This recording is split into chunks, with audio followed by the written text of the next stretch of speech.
Hello, and welcome to Skype Academy Presents Maintaining Health. Before we get started, a little bit about me. My name is Matt Sosman. I'm an architect in the Office 365 Center of Excellence team. It's important to note that this training was developed in January of 2017. As new features get launched and existing features get updated, this training may become out of date.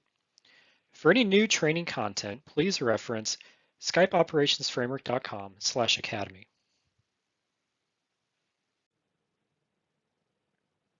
In this training, we are going to talk about introduction to health, call quality, server and service health, reliability, network health, operational tasks, and then we will wrap up with key learnings and links to different resources that can help you on your maintaining health journey. In this training session, we are going to talk about the different operational tools that will help you to maintain health of your Skype for Business deployment. We're also going to be discussing the call quality methodology and then how to apply that to an online, hybrid, and on-premises Skype for Business deployment. We will not be discussing any sort of the detailed planning and deployment of these operational tools, nor the architecture, planning, and design of Skype for Business. In addition, we will also not be discussing any type of troubleshooting tools or troubleshooting methodologies. Next, let's talk about introduction to health and why a healthy deployment matters. Why is health important? Well, let's take a look at a healthy deployment. A healthy deployment is where we drive user adoption, and users are using and consuming the product. It's also where we promote a positive end user experience. If the deployment is healthy, they enjoy using the product free of any issues. We also want to make sure that we maintain their trust, that the product and the deployment is reliable, and as they need to make a phone call or a video call or join a conference, that it works every time. We also want to make sure that they are getting their return on investment back into the business. Why did they choose to deploy Skype for Business in the first place? These are all items that make up a healthy deployment. And if I'm executing on each one of these items, I will result in having a healthy deployment. Let's take a look at an unhealthy deployment. Unhealthy deployments is where we may have poor user adoption. We may not be seeing the usage or the consumption that we want to see. This also leads to having a shift in operational cadence, where we are just keeping the lights on and spending our time troubleshooting versus forward-looking and discovering how to roll out new features as they become available. We also have a loss in user trust and may not have the reliability that we want it to have. Users may get failed phone calls, failed video calls, or issues trying to join a conference. And as a result of all of this, we see a decrease in business value, where the business is not getting the return on investment that they planned for with Skype for Business. What does a healthy deployment mean? A healthy deployment is where users are actually confident that Skype for Business is operating as designed. They have excellent call quality with minimal call drops, and it's reliable, whether or not it's joining a customer conference call during the day or placing a critical phone call in the middle of the night. Users have adopted the solution, and they're actually using it and consuming it every single day. Skype for Business is driving business outcomes. As a result of using Skype for Business, we may see an X number of growth in sales, X number of time saved in my productivity. It's real outcomes that we can equate to a return on investment. And in addition, Skype for Business has gone viral within the company. Users have gone from wanting it to needing it to must have it. And it's become a mission critical application within the organization.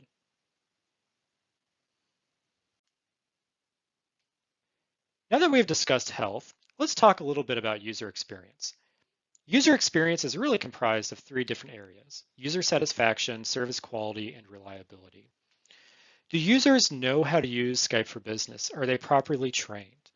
Do they know how to use Skype for Business in all of the different scenarios? whether it's calling, video calling, joining a conference, etc. And is the solution returning real value to each of those individuals? Are they able to get their job done better or faster than before? What does that productivity increase look like? Is IT able to maintain a reliable service for those end users? And then what happens when things do go wrong? How is IT addressing those problems? How are they attacking those issues? And then with reliability, again, can I use the service at any point in time, whether it's in the middle of the night to place a critical phone call, to dialing emergency services, to joining a customer conference call during the day? Can I join it while I'm in Africa or North America or Europe or in Asia? Does it work worldwide?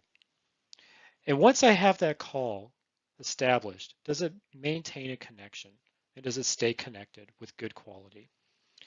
These are all items that make up user experience.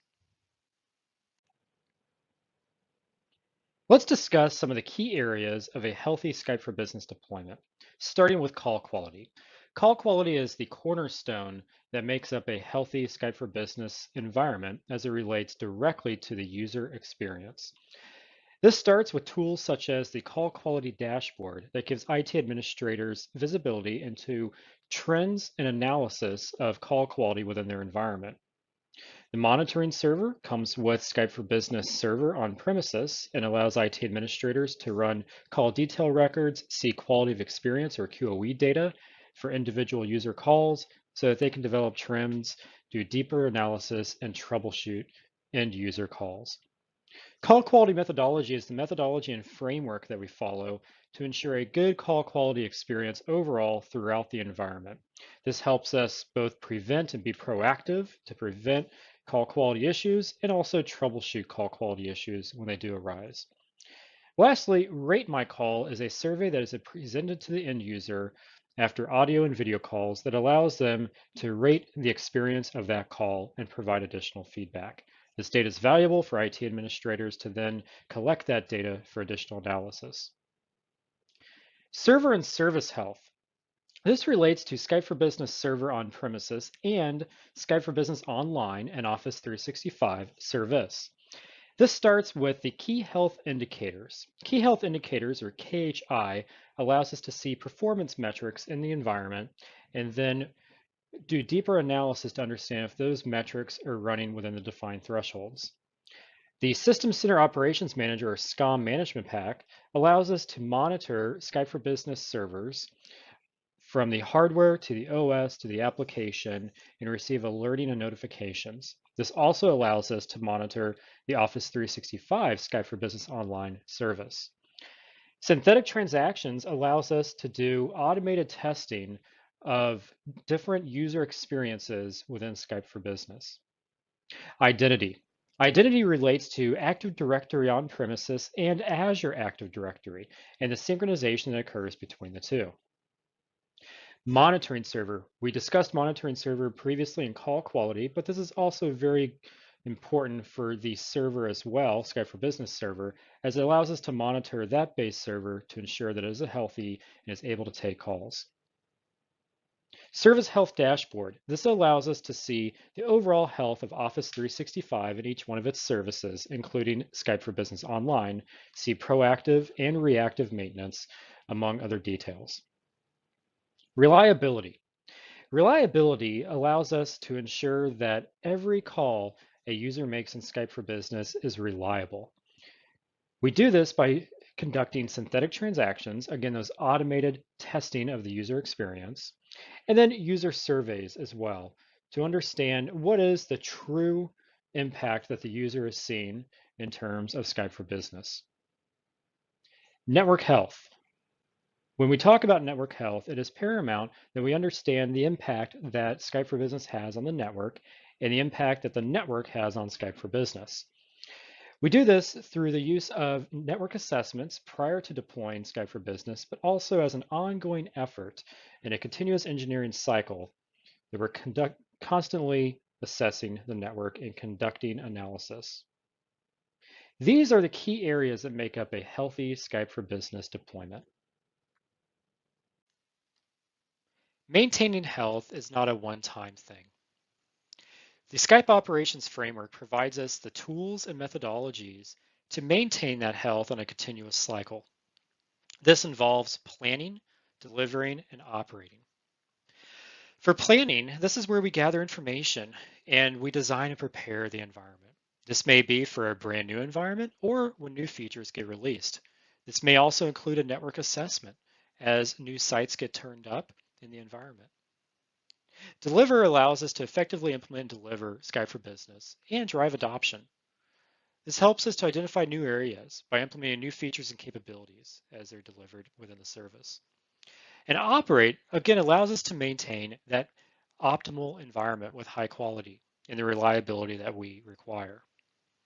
Operate includes different assets in the form of tools and guidance to help us do so. Let's take a brief moment and look at the operate phase of Skype Operations Framework. This phase is comprised of 4 substages: run, support, monitor, and report. In the run stage, this is where we do the daily activities that are associated with operating the environment. This could be an example of moves, adds, and changes, where I add a new phone number for a user or change their emergency calling location. Support is where I capture and triage issues that end users have, and then I troubleshoot those issues to resolution. Monitor is where I will monitor the service to ensure quality and reliability, and also capture usage and help me understand the capacity. Reporting also allows me to report on usage and provide regular reports to stakeholders to inform and drive actions, such as purchasing new licenses, acquiring new features, and maintaining a healthy environment. Let's quickly cover the different Skype for Business deployment scenarios. It's important to understand as it relates to the tools and methodologies available to maintain a healthy environment. We need to understand the different types of deployments that are out there. These deployments are online, hybrid, and on-premises. Online is where I have a completely online deployment of Skype for Business, hosted in Office 365. This can be Cloud PBX with PSTN services provided by Microsoft, such as PSTN calling. A hybrid deployment is where my users are located either online in Office 365 or on premises. And this is where I may leverage Cloud PBX, but also use integration with my on-premises PSTN services. Lastly, an on-premises deployment is where I utilize no online features and Skype for Business server is deployed on my premises. Next, let's discuss call quality and what that means in Skype for Business. Let's dive into call quality. What exactly is call quality? Call quality is the standard in which the experience of a Skype for Business audio or video call when measured against a user's expectation. What can impact call quality? Different factors can impact call quality, such as the network, how much bandwidth is available, how much congestion is on the network, am I using wired or wireless? Client computing environment, such as my desktop PC, my mobile phone, my IP phone, etc. Whatever that endpoint is that I'm using to consume the service. The actual server that Skype for Business runs on. This can be the health of the server. And lastly, the end user device. What type of headset am I using? What type of IP phone am I using? Are they properly configured? Do they have the latest version of firmware, etc.? These are all items that can definitely impact call quality within the environment. Call quality can be a challenging thing because of all the different complexities and dependencies within the environment. It makes it difficult to have an optimal environment where there's no call quality issues. However, Microsoft has developed what we call the call quality methodology. And as you can see here in the poster, this walks us through from start to finish how to achieve optimal call quality within an environment. You could download this poster at aka.ms/Skype CQM in addition to all of the appropriate documentation and tool sets that are available. It's important to note that call quality methodology applies to online, hybrid, and server. Also, when we take a look at call quality methodology in the coming slides, this will give us a better idea of where to start and what to expect as we go through each phase. It's important to note that call quality methodology is not intended nor designed to replace any existing tool sets. It's merely a methodology. So this does not replace the need for a System Center Operations Manager to monitor my servers and environment. This does not replace the need to develop an operational cadence around the monitoring reports offered by the monitoring server. And also, this does not preclude me to placing a call and escalating to my support channels. However, call quality methodology does have a rich set of tools for QoE data, quality of experience data, to troubleshoot issues. Call quality methodology provides that systematic approach to help us proactively view and improve call quality over time. That's CQM. Quality of experience, or QoE data, is another cornerstone that makes up call quality methodology. And this is where we really focus on gathering the metrics of every media call that a Skype for Business client will send back to its home pool where that user is located. And that can be an online or on premises. This QoE data contains many different data points that helps the administrator understand the experience that the user had and to drill into that experience. As you can see in the screenshot on the right, this provides valuable network data such as the jitter, packet loss, and latency during the call. It's important to note that not just the Skype for Business client will send this data, but also the mediation server, the edge, the AVMCU, and other components. So when we think about call quality methodology, we want to start with the key health indicators of the server plant. And this can be from the actual health of the server itself and those performance counters that are crucial, such as memory, disk, and CPU, to the AVMCU and mediation server, and from the mediation server to the gateway, and so on and so forth. Let's take a look a little bit more at this in the next slide. When we look at the server plan, the health of the server plan, we first want to understand what is the health of the base Skype for Business servers themselves.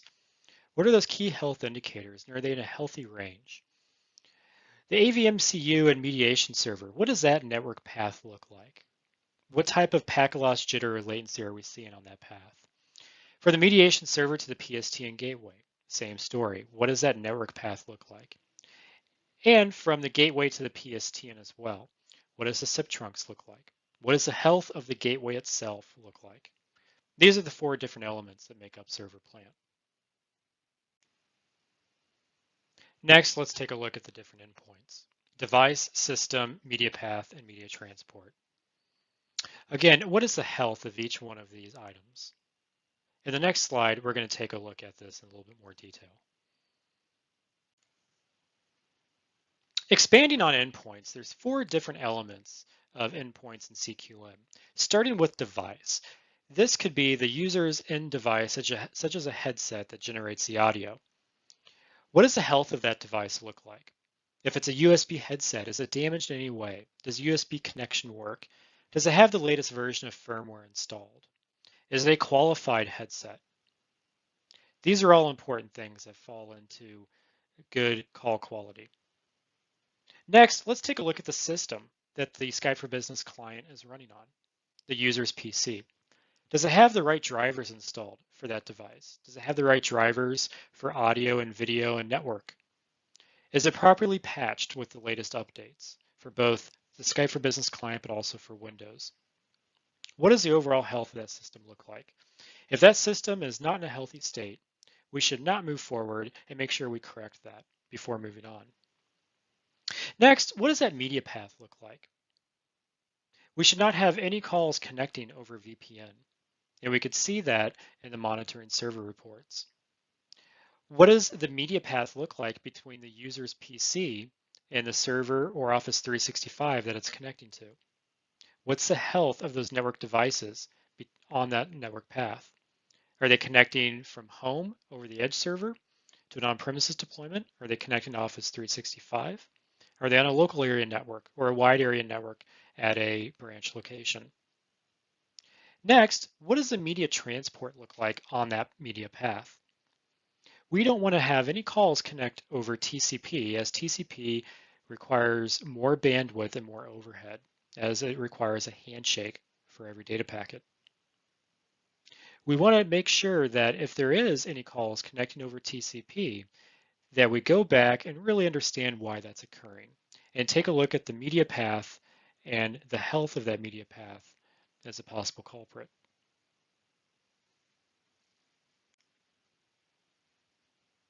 Next, let's take a look at the last mile between the user's endpoint and the server, whether it's a conference and they're connected to an AV MCU or it's a mediation server for a PSTN call.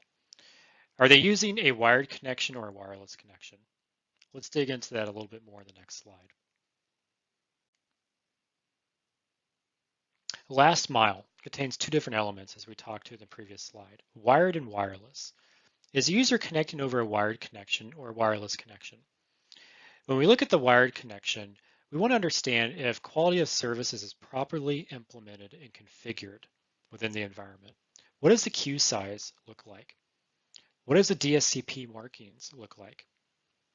Are audio and video calls, application, and SIP being placed in the correct queues? Also, when we talk about a wireless connection, what does the health of the wireless infrastructure look like? Do the access points have the latest firmware and updates applied? Where are the access points positioned in relation to the user's endpoint? Is the user located in an office where the closest wireless access point is behind a few walls and 100 feet away? What does the infrastructure look like that supports those wireless access points? These are all different factors that can impact call quality. When we look at the last mile, we want to make sure that we remediate from the worst to the best and ensuring that we cover networking in terms of wired and wireless. Also, what are those wireless best practices that we should implement?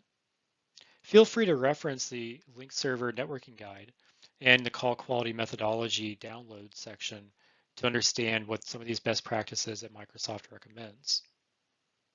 Also, let's take a look at the different subnets and isolate where the issue might be and then fix that on a subnet by subnet basis. We'll talk more about doing a network assessment and how that may be able to help you uncover potential issues on wired and wireless later in this training. Let's take a moment and look at call quality methodology at a high level overview and what the process is all about. Maintain. This is where we continuously monitor to ensure stability of the environment, specifically to call quality. And this could be using tools such as Call Quality Dashboard, System Center Operations Manager, the key health indicators, and everything that we've reviewed up to this point. Assert. This is where we review call quality data from the monitoring server through quality of experience metrics and through call quality dashboard. And we look at the trends and develop an idea of what those hot topics might be in the environment as it relates to call quality. And then achieve is where we analyze specific scenarios, such as peer-to-peer or user to PSTN, for example, and deep dive to develop any type of trends that could be impacting that type of call quality for that specific scenario. And then we define and take actions. So we plan out what are those actions going to be, and then how are we going to take them, and we verify that the impact to the user is minimal, both before the action is taken and then after the action is taken. What was the overall impact of that action, and what's the impact of correcting that call quality issue? And then we just go into this continuous loop again. And it's really important to call out that the likelihood of issues developing in newer deployments is high. And sometimes it could be higher than a more mature deployment. However, both types of deployments can still develop issues over time. And therefore, it's really important to continuously doing this cycle on a reoccurring basis, whether it's weekly or every 2 weeks or every month or every quarter, to make sure that we have a consistent and good call quality methodology implemented in the environment. Let's take a brief moment and discuss key success indicators or success criteria. This is used to measure those key results that we achieve from deploying Skype for Business. It helps us to map back to the return on investment and the business justification for deploying the platform. This success criteria or key success indicators are used to actually measure the quality and the success of that deployment. And it helps us understand just how good or bad those results really are. And this is used so we can go back and fine tune and readjust if necessary. And also to report back to our stakeholders. When defining key success indicators, we want to leverage the SMART methodology. Be specific, measurable, assignable, realistic, and time related. We want to be specific and target a specific area, maybe for improvements such as productivity or cost savings. Measurable. Can we assign actual numbers to this, such as dollar signs or the number or percentage of productivity increase? Assignable. Who's actually going to be responsible for this? Maybe it's a stakeholder such as a IT manager. Realistic. What are the results that we can realistically expect to be achieved, given all the resources that we have available? And then when can we actually get these results? When can we expect them? This makes up success criteria. What happens when we don't meet these key success indicators and we fail on our success criteria? Well, this could be a result of maybe a technical problem or an adoption problem. And if it's technical, what are some of the things that we can do to better understand? Are all the users enabled and configured correctly for the services that they're using, such as enterprise voice or PSTN calling? Let's work with the help desk team and let's take a look at the trending trouble tickets and understand if users are having any problems that have been pre-existing. Also, let's validate the audio and video quality by using the call quality dashboard to dig into the trends over time and really understand what does call quality look like on a holistic enterprise level. If we suspect there may be an adoption problem as a result of failing our key success indicators, then let's work with the training and adoption teams and gather direct feedback from users. Perhaps our expectations are set wrong than what the users expect from the service. Maybe we need to work with the training and adoption teams and understand just how effective the adoption campaigns and awareness campaigns are. Do we need to do things differently? Do we need to come up with a different plan of how to make users aware of the new tools available, such as Skype for Business, and how to use them? And lastly, we should ask ourselves, are these key success indicators really providing a return on investment that we set out to achieve when we planned for Skype for Business? Included in the call quality methodology is the call quality methodology scorecard. This is an Excel workbook that allows us to query the database for call quality data. This helps us to a deep analysis and understand call quality trends over time. This allows us to filter on things like dates and also updating the days off or off work days so that we don't get any results that are skewed by the weekends or holidays. In addition, this also allows us to generate charts and graphs on call quality issues and also generate a top issues list. Again, this gives us deep insight into the environment and what call quality experience may look like for end users, a vital tool in call quality methodology. Next, let's discuss the Call Quality Dashboard, or CQD. As part of call quality methodology, we also have the Call Quality Dashboard, or CQD.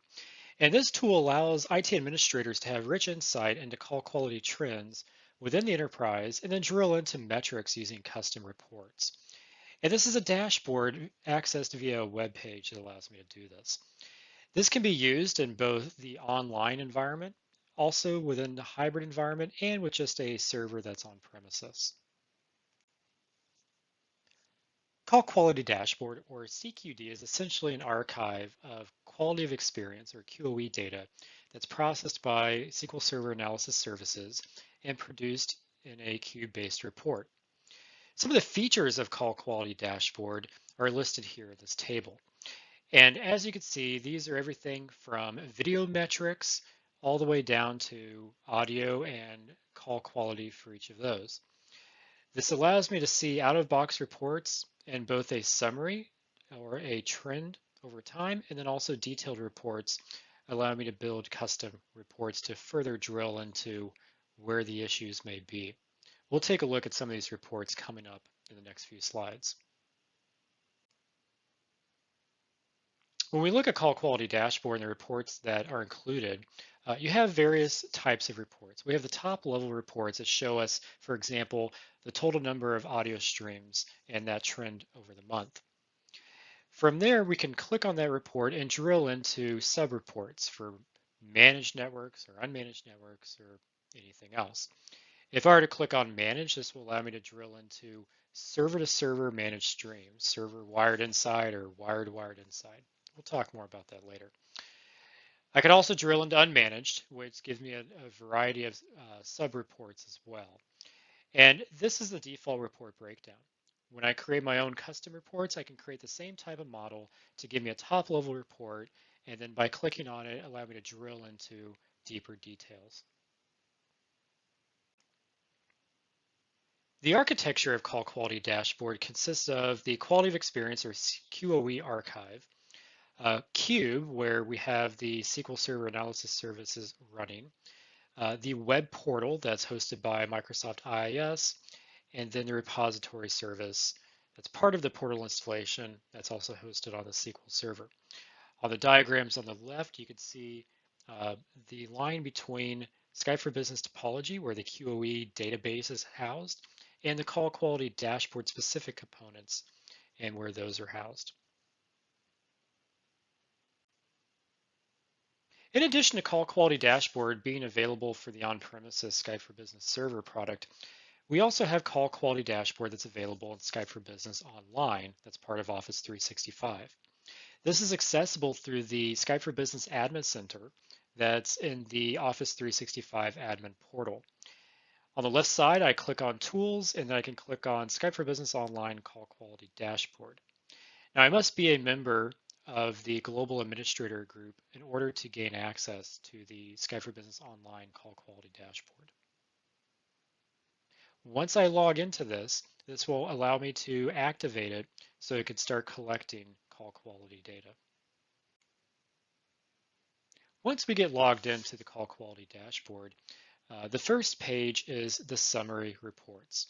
Summary reports provide a simplified tab-based view that enables us to quickly browse and understand the overall call quality, status, and trends in the environment. These different tabs consist of overall call quality that provides information about all of the streams, server to client that provides details about streams between a server and the client to client for peer-to-peer, and then for Skype for Business Online, information about meeting the voice quality SLA. One of the big benefits of using the Call Quality Dashboard allows me to have a deeper trend analysis for calls that are being made from different buildings, floors within a building, Wi-Fi access points, express route versus internet, etc. However, in order to assign this building information so that we could use them in our reporting, we first need to define the different subnets and what the physical location and address is of those subnets. That's where we create a tab separated value file or TSV file, or a CSV or comma separated value file that contains this valuable information. Within this building information file, you can see here in this table exactly what fields are required and what needs to be filled out. On the previous slide, you saw the portal that we upload this file to. And so in this file, we need to make sure that we have everything from the network address or subnet that is going to be defined and where that subnet is located. And we could choose to define this via a street address, a floor on the building, etc.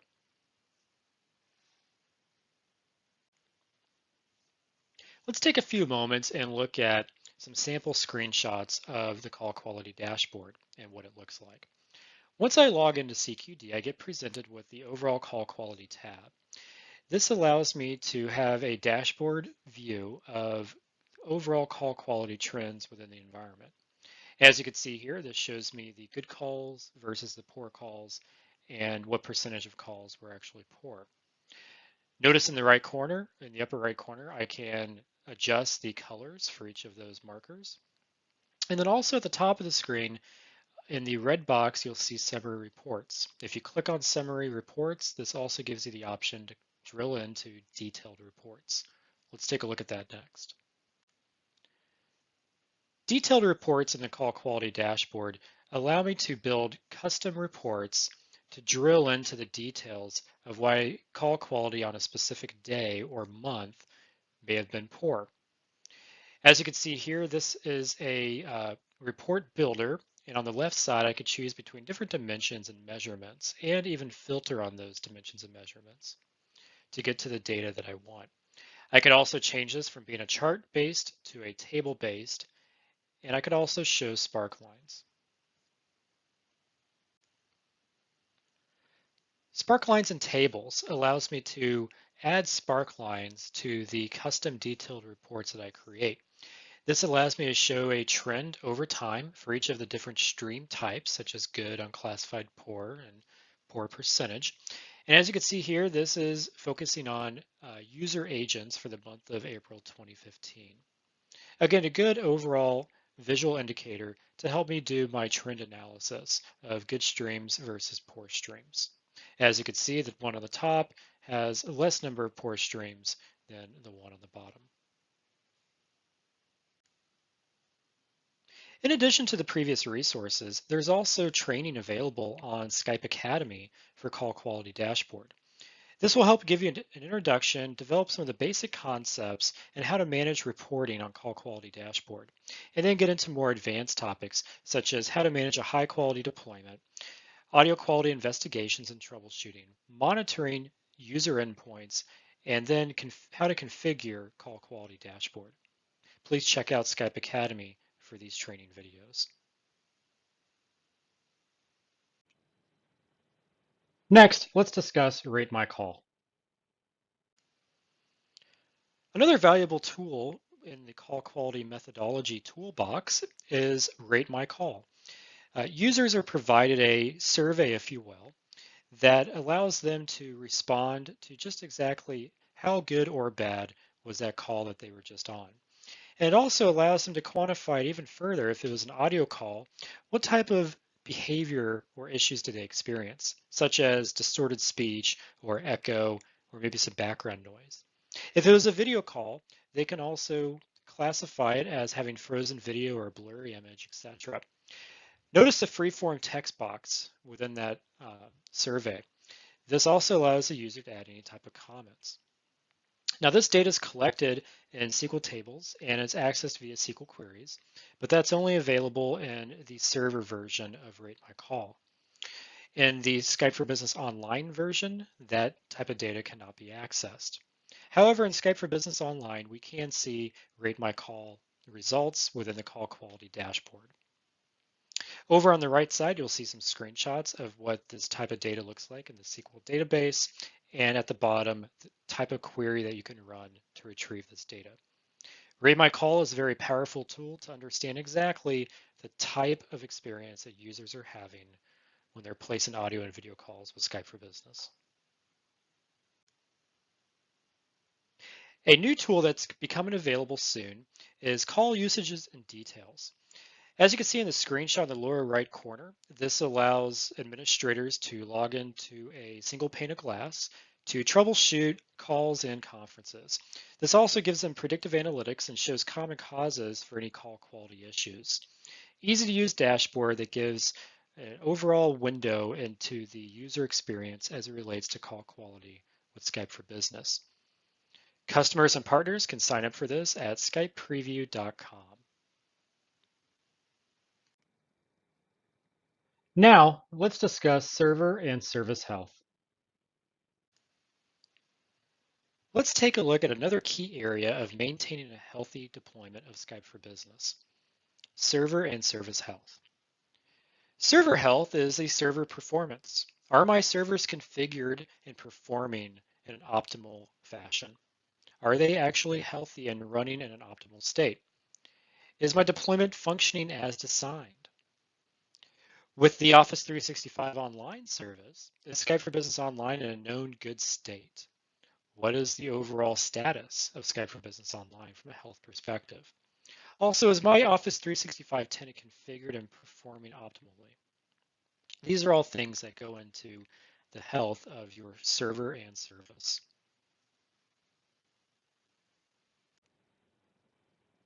Now, let's take a look at the key health indicators. We talked earlier about key health indicators, or KHIs. Key health indicators is a collection of performance counters with thresholds aimed at revealing user experience issues. This is comprised of a PowerShell script, performance monitor, the KHI data collector, a KHI spreadsheet or Excel workbook, and a tool called Statistics Manager that we'll look at in a moment. KHIs apply to hybrid and server configurations, but cannot be ran in the Skype for Business Online environment. Key health indicators cover a wide variety of components within the environment. Starting with the generic system performance counters, as we talked about before, this can be CPU, memory, network interface card, and even the physical disk. But as we branch out, when we look at the application-specific server roles of Skype for Business, this could also be the front ends, the mediation servers, the SQL backend, and the edge servers.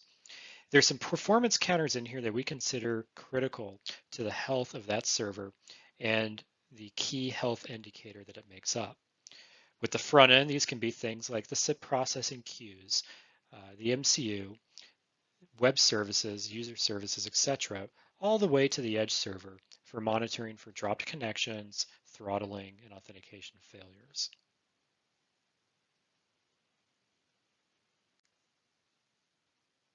KHI analysis concept. This is how we think about how to remediate any troublesome KHIs or key health indicators. Similar to call quality methodology, we have three rings that we start with. Ring 0, the system ring. These are KHIs that revolve around CPU, disk, memory, and network. We need to remediate these first, and only after we remediate these can we move on to the next ring. In the next ring, we look at networking and queuing on that system. Now, there is a guide down at the bottom where we contain a download link for the Key Health Indicators guide that gives you more information on exactly how to do this. Please feel free to download that at your leisure and review. Once we finish with ring 1, we move on to ring 2, which is all of the other KHIs we've talked about in the previous slides. However, it's always important to start with ring 0 and ring 1 before moving on to any other KHIs. We want to make sure that base server plant is healthy. Next, let's discuss Statistics Manager. So we mentioned Statistics Manager previously. Let's take a look at what exactly Statistics Manager or StatMan is. This is a graphical tool that allows us to view the key health indicator performance data across all servers in real time. Enables us for deep analysis across sites, servers, pools, etc. So we could look at the performance data in its raw format, or we can look at it through a graphical tool called Statistics Manager. Now this tool has various components such as an agent, a listener, a hub, website, and a Redis database. This tool does apply to hybrid configurations and server configurations, but cannot be ran in Skype for Business Online. As we discussed previously, Statistics Manager is ran in an on-premises environment, and it allows me to view the key health indicator data. Now this is comprised of agents, website, hub, listener, and a Redis database. And this allows me to view the data through a website, as you can see over on the right side in the screenshots. Again, this data is in real time and allows me to have a nice single pane of glass view into the key health indicators of the environment. Next, let's examine System Center Operations Manager. Another tool at our disposal is System Center Operations Manager, or SCOM. SCOM provides alerting and reporting on server health, performance, and Office 365 service health. It's comprised of components known as System Center Operations Manager and the Management Server, and Skype for Business Server 2015 SCOM Management Pack. Now, this tool does apply to online, hybrid, and server. For online, we can only monitor the service health of Office 365, but it does provide a nice mechanism to receive notification alerts when the health of Office 365 has an impact. In addition, for server or on-premises deployments, this gives us rich insight into the health of the environment, such as health of the physical hardware, the virtual machines if running on one, various network services on that machine, CPU, memory, disk, and dozens of other type of insights that are collected by the agent running on that server.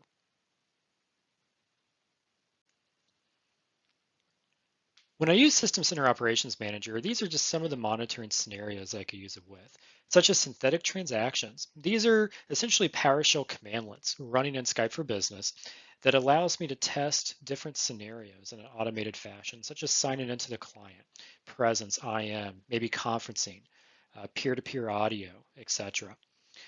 I could also do call reliability alerts and be able to understand whether or not users are able to connect to a call or why a call might have been terminated. Media quality alerts. This looks at the monitoring server database and queries the QoE data in that database to understand the calls that clients produce. These queries also produce alerts that can help me pinpoint scenarios, such as a bad WAN link, for example, that may be having poor audio quality. And this could also give me alerts based on component and dependency alerts for other systems. Here's a screenshot of what the System Center Operations Manager console looks like. And in this case, we are monitoring the Office 365 service. And on the right side under service status, it gives us an idea of how many active incidents or issues are actually occurring with each of the services. Again, using this, I could set up alert notifications to alert me when something happens with the Office 365 service so that I could stay on top of managing my environment as a result. Next, let's explore synthetic transactions. Now, when we use System Center Operations Manager, we also can use synthetic transactions. And synthetic transactions help us detect and diagnose issues with server performance and reliability of Skype for Business server. Again, these are automated tests that are performed to help us achieve this. Synthetic transactions are comprised of three components. You have to have System Center Operations Manager deployed. We need that SCOM management pack for Skype for Business. And then we also have a machine called the SCOM Watcher node that actually performs these automated tests. Now, synthetic transactions do not apply to Skype for Business Online, but they can be used for Skype for Business Server or when running in a hybrid fashion. So what are some of these automated tests that synthetic transactions can perform? Well, these can range from registration of the user login to the address book service to presence, all the way to passing an instant message between peers, audio and video peer-to-peer calling, down to joining a conference and doing an application sharing within the conference, even testing edge connectivity. Again, this is designed for automated tests of the environment that I can perform on a reoccurring basis that helps me understand what the user experience will be like.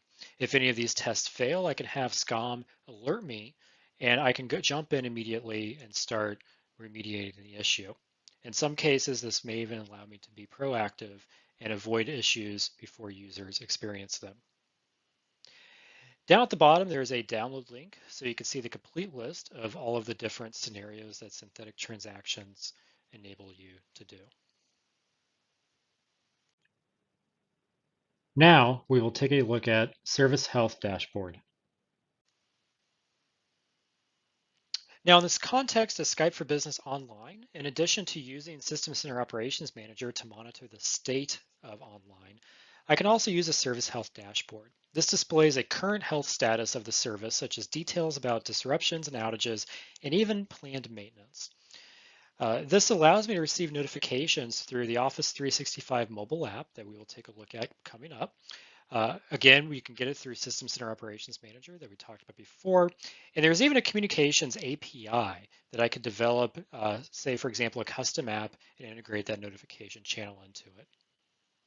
The link below at the very bottom of the slide walks me through and tells me how to access the Service Health Dashboard for Office 365. And again, this only applies to online.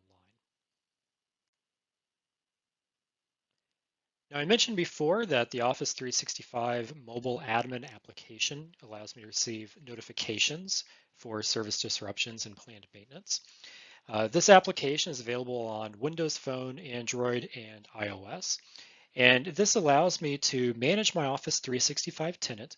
But in this context of this slide, we're more concerned about health. And so this allows me to view the health of Office 365 and then enable notifications, push notifications to my phone for when that health turns red. Very useful tool for staying proactive and monitoring the service. In addition, we also have the Message Center that's in the Office 365 admin portal. And this provides targeted communications of changes and updates to the service. And this is customized for my tenant. And so anytime Microsoft releases a new feature or updates an existing feature that applies to your tenant and your subscriptions, it will be posted here in the Message Center. And as you can see in this screenshot, there's some features here for smart filters and SharePoint and the like here, such as the meeting migration service for Skype for Business. This gives me a date on when it was published, and if I were to click on one of these, I can view more details about that upcoming feature. This also allows me to see upcoming changes to the service, such as the service adding additional firewall ports or additional IP addresses to the service. This allows me to then be proactive and make sure I add those IP addresses on my firewall on premises.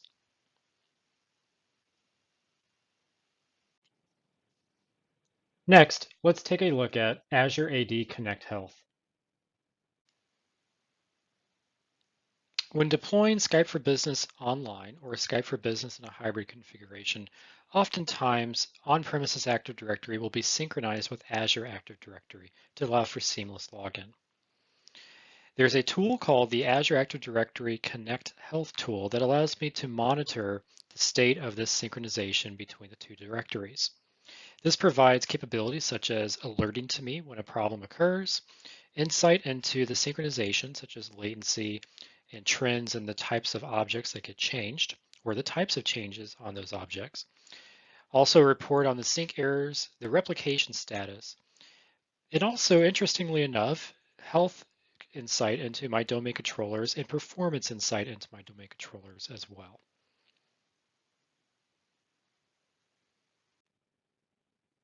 Now, let's discuss reliability. Let's talk a little bit about reliability, one of the other key areas for a healthy Skype for Business deployment. Reliability is the quality of being trustworthy and performing consistently well in the degree to which the result can be depended on.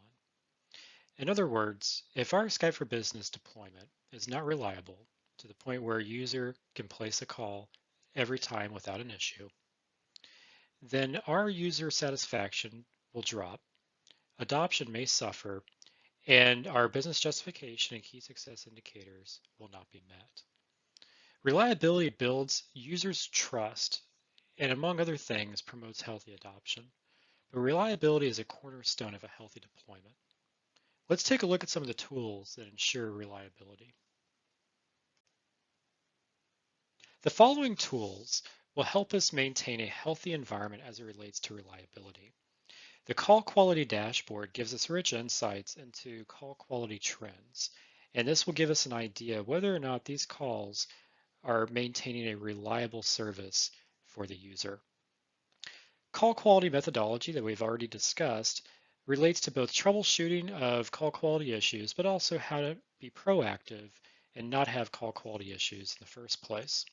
Rate My Call is that user survey that the user is presented with that we can harness and mine that data to get deep understanding of the actual reliability of Skype for Business in terms of audio and video calls.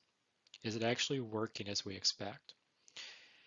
Service Health Dashboard gives us insight into the status of the Office 365 service specific to health to Skype for Business Online. This will help us understand, is the service going to function in a reliable manner or not? Statistics Manager gives us insight into the key health indicators of the Skype for Business server on-premises environment and helps us understand which areas may not be reliable as others. Synthetic transactions is the automated testing of the Skype for Business environment that includes tests such as placing peer-to-peer audio calls, signing into the client, and many more. If any of these fail, this will get us an understanding of the reliability of the overall environment or that feature. And lastly, System Center Operations Manager gives us rich insight into the performance of each of the servers of Skype for Business server on premises. This will help us uncover any issues that may be present before they become an impact to the user experience. All of these tools can be used to maintain a reliable, healthy deployment of Skype for Business. One method that we can use to understand if the Skype for Business environment is performing in a reliable manner is by conducting user surveys. Now, user surveys are traditionally performed before, during, and after deployment to understand adoption. However, a survey can also be sent out to a random group of users or teams or departments of users throughout the life cycle of the Skype for Business deployment in the environment to understand what is the user experience. How can we validate that the environment is performing in a reliable manner by doing a user survey and really understand the impact that Skype for Business has on the user's productivity and on their job?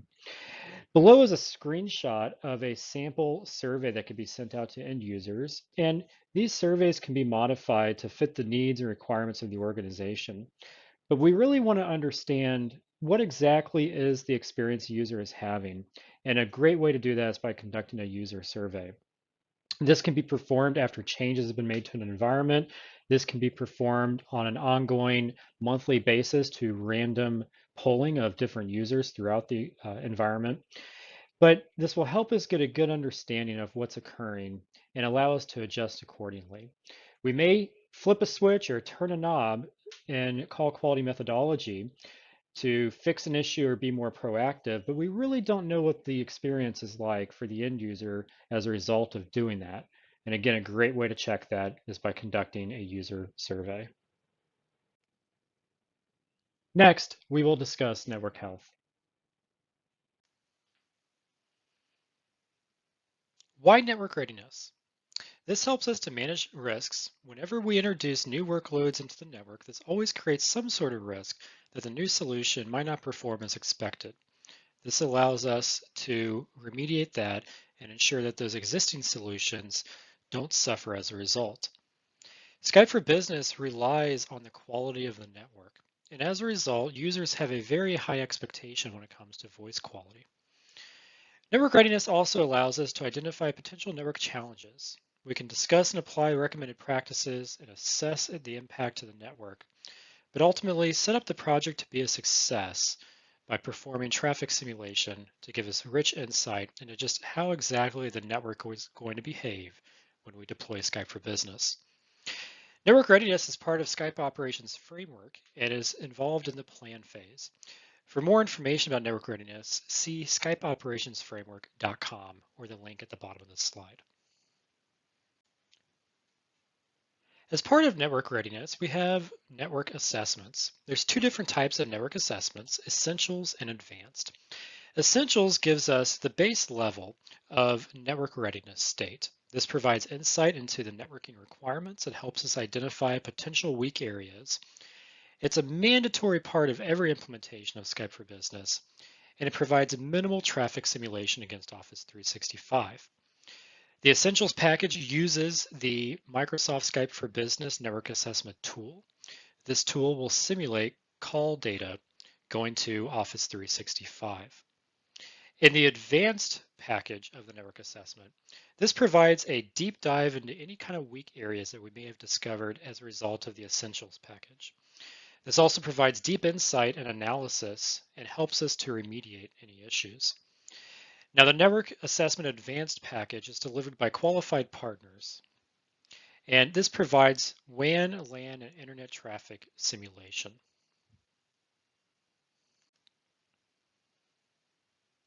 As we talked about before, the Essentials Network Assessment is a mandatory part of every implementation.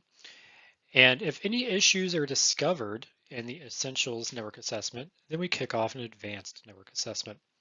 Well, what are some of those triggers that could cause an Advanced Network Assessment? These can be things such as uncertainty on the implementation of quality of service, known issues with existing network equipment, known quality issues with Skype for Business, maybe some doubts around meeting the network performance goals, possible issues raised during the Essentials assessment, maybe a wireless site survey, need to replace networking hardware, and on-site reconfiguration of equipment that we know is needed. At the bottom of this slide, you'll find a link to the Qualified Advanced Assessment Partners as part of the Skype Operations Framework. Some handy resources for network health is the Skype Operations Framework Network Readiness Assets, and this can be found in the following link. In addition, the network assessment tool that I talked about before can also be found in this link. Information on how to run the network assessment tool and best practice and guidance can be found on skypeoperationsframework.com. Now we will dive into operational tasks. As part of the operate phase of the Skype Operations Framework, and as part of maintaining a healthy deployment of Skype for Business, we have some daily tasks that we must adhere to with our operational cadence. These daily tasks include media quality spot check to help us with the call quality, review the top failures report to understand reliability, ensure that backups are running to understand that the server is running as expected, incident management review of any open issues within the help desk, and the service health dashboard and understanding if there is any incidents within the Office 365 service.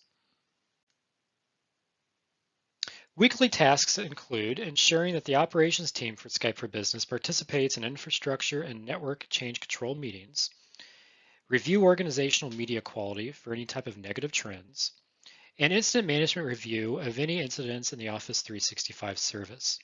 Notice on the right side the key health area that each one of these applies to. Monthly tasks include auditing of the network drivers for call quality, auditing any type of devices that are in use within the environment. These may be headsets or IP phones, USB speakerphones, etc. Audit that endpoints are running the latest version of Skype for Business client software and any type of firmware that may apply to the headsets or IP phones. Monthly tasks include meet with stakeholders to review overall media quality, problem management review with stakeholders, audit the Skype for Business administrator permissions, update call quality dashboard buildings and subnets, assess the need to apply supply drivers and firmware updates to Windows servers, validate capacity of the environment, and validate your disaster recovery plan. Now that we have gone through what is important to maintain a healthy Skype for Business environment, let's wrap up with some key learnings and resources. Now that you have a great understanding of maintaining a healthy Skype for Business environment, let's do just a quick recap of all the tools that we have covered thus far. Azure AD Connect Health all the way through System Center Operations Manager. In this chart, you can see which tool applies to online, hybrid, on-premises. You could also see which health area each one of these tools apply to.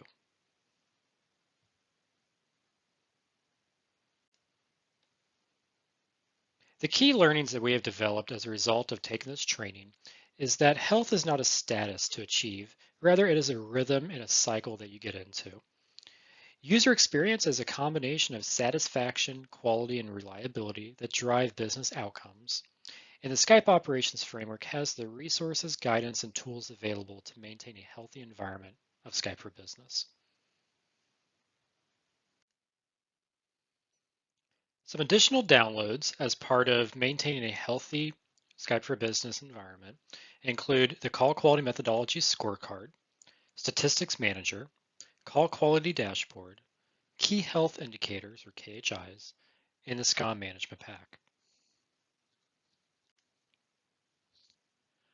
Additional resources that are available to help you with maintaining a healthy Skype for Business environment include a great understanding of the Skype operations framework, attending any type of training, both technical and non-technical, on skypeoperationsframework.com/academy. Provide feedback through the Skype feedback engine on the product and the service, and the Skype preview program to get you early access to new features that are becoming available. Here's a list of presentations that are related to maintaining a healthy environment that were presented at Microsoft Ignite Conference. Troubleshoot operations with Skype Call Quality Management. Manage Skype for Business with a single pane of glass, IT Pro Tools. Manage Skype for Business Server 2015. And revolutionize adoption for Skype for Business Online. As always, we encourage all customers and partners to participate in the official Skype for Business community at aka.ms/SOF community. This allows you to discuss with other people from Microsoft and your peers from other companies on Skype for Business topics, ask questions, and provide feedback on the Skype operations framework. Thank you for attending this training on maintaining health.